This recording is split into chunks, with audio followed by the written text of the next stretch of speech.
নমস্কাৰ আজিৰ ভিডিঅ'ত মই এষ্ট্ৰলজিৰ এটা সৰু টিপছ দিবলৈ লৈছোঁ আমি প্ৰত্যেকটো বাৰে প্ৰত্যেক বেলেগ বেলেগ ঠাইলৈ বেলেগ বেলেগ দিশলৈ যিকোনো কামত ওলাই যাওঁ আৰু আমি শুভ কামত ওলাই গ'লে কি বাৰে কি পৰিধান কৰিব লাগে বা কি খাই ওলাই যাব লাগে কি চাব লাগে এনে ধৰণৰ বিষয়ে মই জনাম আমি যদি দেওবাৰে যিকোনো শুভ কামত ওলাই যাওঁ তেন্তে দেওবাৰে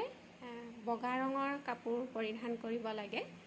আৰু ওলাই যোৱাৰ সময়ত লগত এখিলা পান লগত লৈ যাব লাগে শুভ হয় যি কামত যায় শুভ হয় আৰু সোমবাৰে আমি মাখন ৰঙৰ কাপোৰ পিন্ধিব লাগে আৰু ওলাই যোৱাৰ সময়ত এখন আইনাত নিজকে চাই মুখ্য দুৱাৰ পাৰ হৈ ওলাই যাব লাগে আৰু মঙলবাৰে আমি ৰঙা কাপোৰ পৰিধান কৰিব লাগে আৰু মিঠা খাই যাব লাগে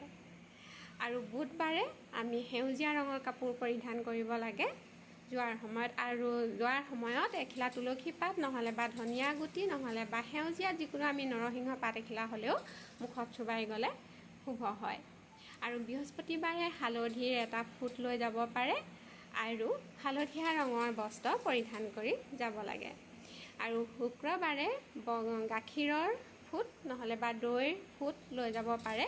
আৰু শুক্ৰবাৰে পাতল গোলাবী ৰঙৰ কাপোৰ পিন্ধি যাব লাগে আৰু শনিবাৰে আদাৰ লগত ঘিউ অলপ মিহলি কৰি খাব লাগে যোৱাৰ সময়ত আৰু শনিবাৰে কলা আৰু মেৰুন কালাৰৰ বস্ত্ৰ পৰিধান কৰিব লাগে